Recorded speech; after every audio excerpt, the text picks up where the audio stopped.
Puji syukur kita panjatkan kepada Allah Subhanahu wa taala dengan limpahan kudrat dan iradatnya serta rahmat ridha-Nya jualla pada malam hari ini. Alhamdulillah kita dapat berkumpul sekaligus bersilaturahmi sesama umat Islam dalam acara pengajian rutin yang kita laksanakan di Masjid As-Salam dan juga teriring dengan salawat dan salam semoga tercurah kepada junjungan kita Nabi besar Nabi Muhammad SAW sampai kepada para keluarga beliau, beliau, keturunan beliau, pengikut setia beliau, saudara kita yaumil qiyamah. Sebelum pengajian dilanjutkan, kita berniat dulu. Nawaitu an a'takifa fi hadzal masjid sunnallahi ta'ala. Sengaja aku beriktikaf di dalam masjid sunat atasku karena Allah Ta'ala. Nawaitu qabul ilmi fardhalillahi ta'ala. Sengaja aku menuntut ilmu juga di dalam masjid karena Allah Ta'ala. Kita lanjut sedikit ya.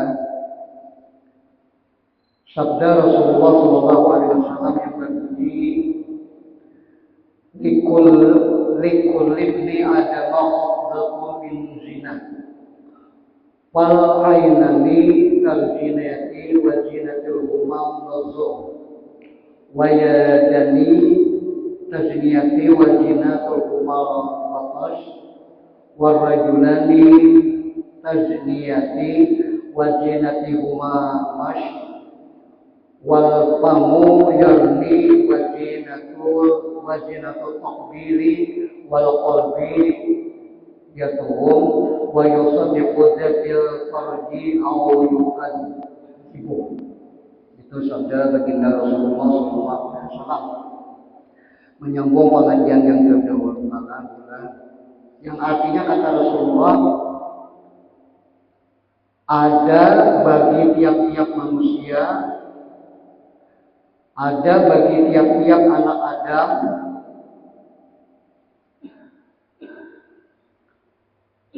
bahagiannya daripada zina.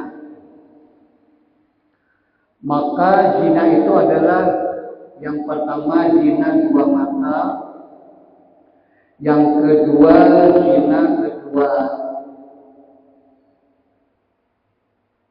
Ulang-ulangi. Maka zina ada pada dua mata, dan berzina keduanya itu dengan zina keduanya memandang kepada barang yang tidak harus, yang tidak boleh dipandang. Yang kedua kata baginda Rasul, zina dengan kedua tangan. Dan yang ketiga zina dengan mulut, dan seterusnya zina dengan dua kaki.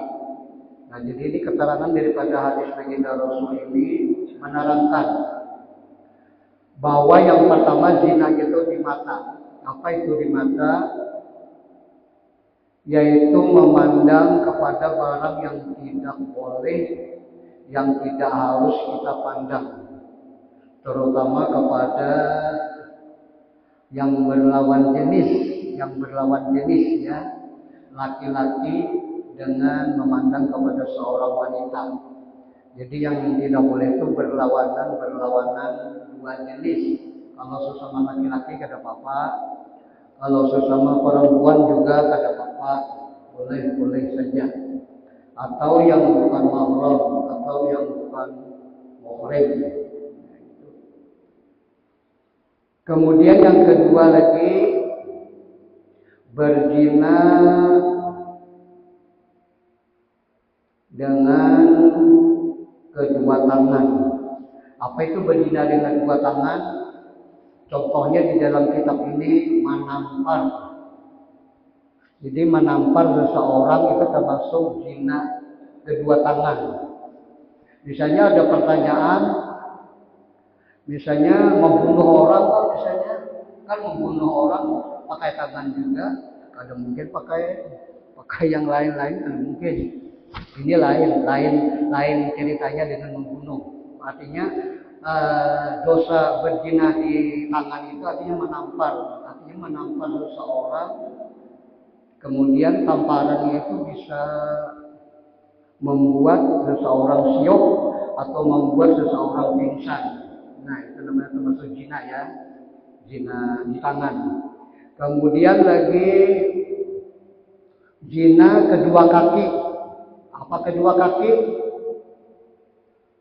Berjalan ke tempat yang haram.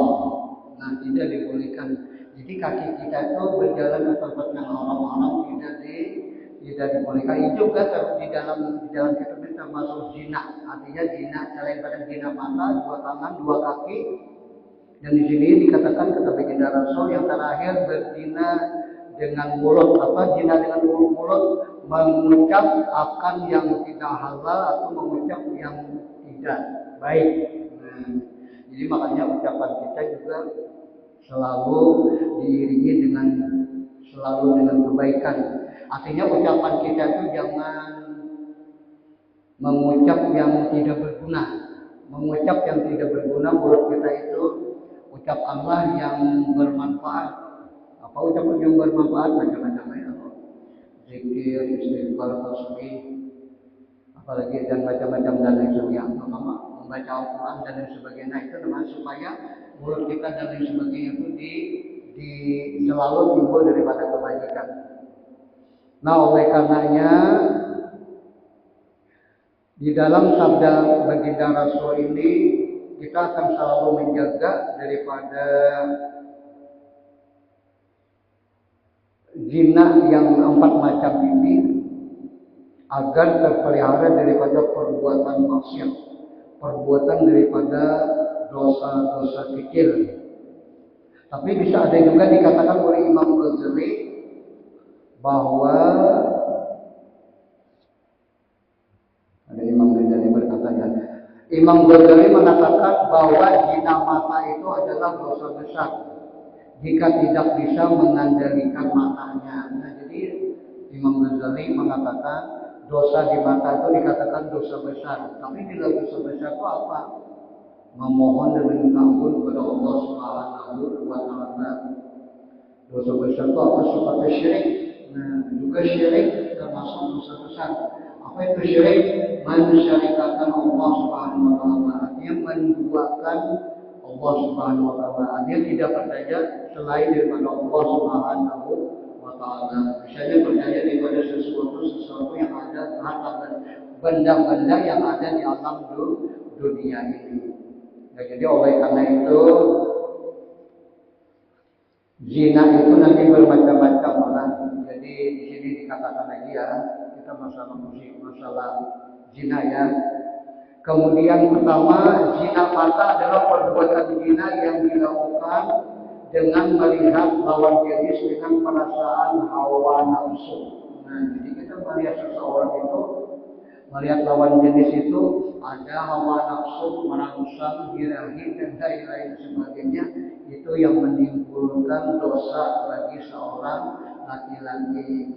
Makanya cerita yang terdahulu, bila seorang laki-laki itu kalau berjalan tundukkanlah kepala. Artinya tundukkanlah kepala.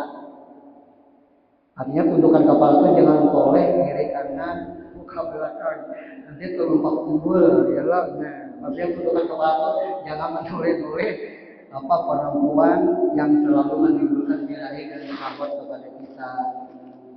Kemudian juga zina mata disebut dengan zina ain. Nah, di sini disebut dengan zina ain. Apa itu zina ain? Apa zina ain? Kemudian zina mata termasuk dalam jenis zina al-lamam atau al-laman ya. Nah, zina mata itu termasuk jenis zina al-laman dalam budaya. Apa itu zina al-laman atau al-lamam? Yaitu zina yang dilakukan dengan menggunakan panca indera. Nah, jadi zina kita tuh menggunakan panca indera. Panca indera itu apa? Mata, kaki, tangan, mulut, hidung, telinga, dan lain sebagainya. Itu namanya panca indera. Panca indera yang ada di batang tubuh kita itu namanya zina alamam atau alaman. Kemudian zina alaman itu beberapa macam lagi antara lain. Nah, jadi zina alaman tadi terbagi beberapa macam. Yang pertama zina qalbi. Apa zina qalbi? Zina qalbi itu adalah zina yang dipikirkan atau menghayal dengan perasaan senang dan bahagia dan suka kepada di lain jenis tadi. Nah, jadi zina qalbi itu di hati kita Allah, perasaan menghayal, berpikir, perasaan rasa suka, rasa gembira, rasa senang dengan si lain jenis tadi. Maksudnya melihat seseorang yang cantik, boleh dan lain sebagainya. Ya boleh saja, cuma diujungi dengan mensyukuri tadi. Ya Allah, jadi boleh dia memandang itu, tapi dengan mensyukuri. Oh, syukur alhamdulillah, engkau ya Allah sempurna menciptakan perempuan ini cantik, boleh dan lain sebagainya. Artinya seperti bidadari, seperti bidadari yang ada di alam, yang di dalam surga. Nah, jadi bidadari itu adalah bidadari itu keadaan-keadaannya, walaupun seberapa cantiknya manusia di dalam dunia ini tidak ada bandingnya. Jadi seandainya bidadari di surga itu mengulurkan kelingkingnya aja, nah ke dunia ini artinya sehancur dunia. Artinya berebut baru kelingking bidadari aja di alam dunia ini di ulur-ulurnya sudah laki-laki itu berebut dengan memandang kelingking. Baru kelingking dilihatkan, ya Allah, apalagi seluruh batang tubuhnya alhamdulillah. Nah, jadi di sana dapat bidadari. Alhamdulillah, mudah-mudahan kita masuk surga Allah nanti dapat bidadari lah. Kalau perempuan kan apa aja? Perempuan tadi dapat bidadari. Perempuan tadi dapat bidadari. Kalau laki-laki dapat bidadari. Nah, jadi kayak istilah bidadari itu apa? Untung benar seorang kaum. Untung benar seorang penjaga masjid membersihkan satu biji, satu tahi cacat, kotoran cacat, nanti insya Allah dapat jadi surga Allah.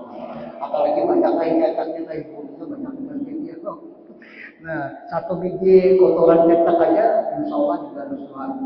Itu untungnya bagi penjaga masjid, yang pembersih masjid, yang lain sebagainya. Alhamdulillah bagus benar. Jadi kita ini beruntung benar beruntung benar kita ini umat Islam, berumat Nabi Muhammad. Artinya apapun pengajian, kitab-kitab yang disampaikan oleh guru-guru atau orang lain, artinya bisa membawa bimbingan kepada kita umat yang berada di dalam dunia. Kita nyadar kita ya Allah, kita nyadar guru ini habis ini dan sebagainya. Sama aja menyampaikan sama aja, cuma pemakaian aja ya Allah. Nah, pemakaian ini kita masing-masing banyak pengajian seminggu, bagi kali seminggu, lain-lain kan kita mungkin ada berhubungan dengan tauhid, berhubungan dengan fikih, berhubungan dengan tasawuf, berhubungan dengan macam-macam muamalah dan lain-lain sebagainya. Jadi itulah. Jadi guru itu artinya bisa bisa menyebarluaskan ilmu yang disampaikan itu berhubungan dengan kitab-kitab yang lain. Misalnya tasawuf ini berhubungan dengan hati tadi. Jadi hati itu berhubungan dengan apa lagi ya? Berhubungan dengan nikmat Allah pada indera yang diberikan oleh Allah kepada tubuh kita. Nah gitu. Jadi selalu berhubungan. Yang seterusnya itu kalbi zina qalbi, si lamang tadi. Yang kedua zina lisan. Nah, zina lisan itu apa? Zina yang dilakukan dengan membicarakan lawan jenis juga, yang diikuti dengan senang dan gembira juga. Artinya apa? Zina lisan itu dengan pembicaraan, artinya dengan kata-kata. Qalbi tadi baru di hati, menghayal, kesenangan, bahagia, suka, sebenarnya di hati. Ini lisan. Artinya zina lisan itu berbicara dengan secara yang lain, jenisnya berbicara, wah aku senang sama kamu cantik, aku senang segalanya. Nah itu masuk zina juga tuh, masanya di kata kasar lain berbicara. Artinya berpacaran. Nah, orang berpacaran itu artinya mendekati daripada zina. Jadi orang berpacaran itu selangkah selingkuh. Selangkah selingkuh pacaran. Orang pacaran saja mendekati zina. Alhamdulillah ini hati-hati ya anak-anak kita ya Allah, ada laki-laki, ada perempuan lain jenis, ujar guru-guru jangan dibiarkan. Anak-anak laki-laki dan perempuan itu jangan dibiarkan berduaan sebelum ada SIM. Apa SIM itu? Anak laki-laki dan perempuan itu jangan dibiarkan berdua-duaan, nanti mendekati zina. Ngomong apa tadi kan? Zina lisan, zina qalbi dulu, zina lisan. Apa itu? Jadi laki-laki dan perempuan itu harus punya SIM. Apa itu SIM? Surat izin menikah. Bukan SIM mobil dan mobilnya bukan. Akhirnya punya SIM juga laki-laki perempuan itu. Alhamdulillah ini jelek. Makanya orang berpacaran itu mendekati zina. Apa itu berpamiran, lalu timbul birahi yang bersama dan sebagainya. Yang lebih baik itu kita pelihara, kita jaga anak kita. Yang terutama bagi anak perempuan. Alhamdulillah anak perempuan ini ya kok. Atau ya kalau menurutnya tidak apa-apa. Cuma sampai berduaan, pegang-pegangan. Maka memegang yang bukan murid itu haram. Kulit laki-laki sama kulit perempuan yang sudah balik, yang sudah sampai umur haram hukumnya. Kecuali sudah suami istri. Makanya banyak guru-guru mata Quran itu kalau bisa nanti muridnya disalaminya pakai surban. Nah, surban sidin. Jadi surban dia waktu dilapeki ke tangan baru salaman. Boleh. Jadi berarti tidak langsung antara kulit perempuan dengan laki-laki yang bukan mahram, bukan nikah tadi tidak boleh. Nah, misalnya di sekolahan pun murid sama guru kalau menjaga kalau praktek agama ya harusnya antara guru itu pakaian juga. Paling tidak pakai sarung ya Allah, ada kalau sarung plastik. Apa guru sarung plastik tukang apa sayur ada plastik bisa. Nah ya Allah, apalagi anak dari SMA, apalagi anak saya kuliah dan lain sebagainya. Bila kita ada bisa menjaga gurunya, maka haram boleh. Tapi orang yang praktik lah, orang praktik di agama harus menjaga itu guru-guru yang menjaga itu. Kalau sudah salaman, ya Allah kalau bersalah artinya salaman di hati aja, artinya salaman di hati aja sudah jadi ya Allah. Banyak ya Allah. Jadi lain jenis lain tidak boleh bersentuhan, tidak boleh kecuali berlapik, bersarung, bersatu tangan dan sebagainya. Yang ketiga zina yadin. Nah, dan zina yadin apa itu zina yadin? Zina yang dilakukan dengan memegang bagian tubuh lawan jenis dengan merasa senang dan gembira dan suka juga. Nah, makanya tadi kan ya lo, kalau orang berbicara otomatis ya lo ngomong-ngomong bapak dipanggil mesra-mesraan pasti berpegang-pegangan. Alhamdulillah ini menjalek. Kalau Allah menjalek bisa-bisa ya gitu ya Allah, bisa lebih anak sudah mulai bujang, mulai apa yang saya ini jaga. Maka lebih baik kita belajar di rumah aja. Habis sekolah boleh kita habis sekolah jam 3, jam 4, jam 5 sore sudah belajar kamu di rumah sidangnya. Bagus kita.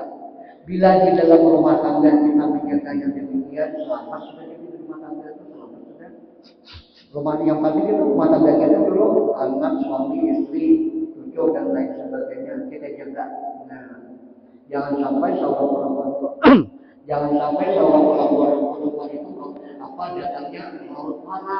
datangnya malam-malam. Biar deh kita disebutkan anak pingit. Anak pingit itu juga perempuan anak udah apa? Kita menjaga ya toh, menjaga daripada menjaga tadi norma-norma Islam kita jaga ada bapak. Jadi biar dia disebut anak pingit, artinya anak pingit itu dia di rumah aja. Sekolah ya sekolah, sudah pulang sekolah dia di rumah. Nah itu menjaga. Itu beruntung banget ya Allah. Beruntung seorang bapak, seorang ibu, ayah, mama, beruntung anak seperti demikian. Alhamdulillah dia menjaga itu. Bila itu kita jaga, insya Allah kita dalam keluarga selamat. Artinya selamat dulu di dalam keduniaan. Apalagi di dalam agama nanti keagamaan lebih baik dalam nah tiga macam ada nanti Allah ya kalimat apa alaman tadi tiga macam dina qaulin, dina lisan, dina yatin. Nah, kemudian lagi di dalam Islam ada dinamakan wadul basar. Apa itu wadul basar? Artinya menjaga pandangan yang beriringan dengan perintah memelihara wajib memelihara kemaluan. Nah, jadi ini berhubungan dengan beberapa macam tadi karena zina itu bukan zina langsung, artinya zina langsung antara laki-laki dan perempuan, tapi ada jenis kan dari mata, dari ini. Jadi tinggal kita memelihara zina itu supaya tidak menimbulkan dosa dan maksiat kepada kita. Kita lanjutkan sedikit lagi tentang Islamnya sedikit diselipkan. Ada pertanyaan dulu aja, ada pertanyaan tidak ada? Ada pertanyaan kah? Ada pertanyaan boleh.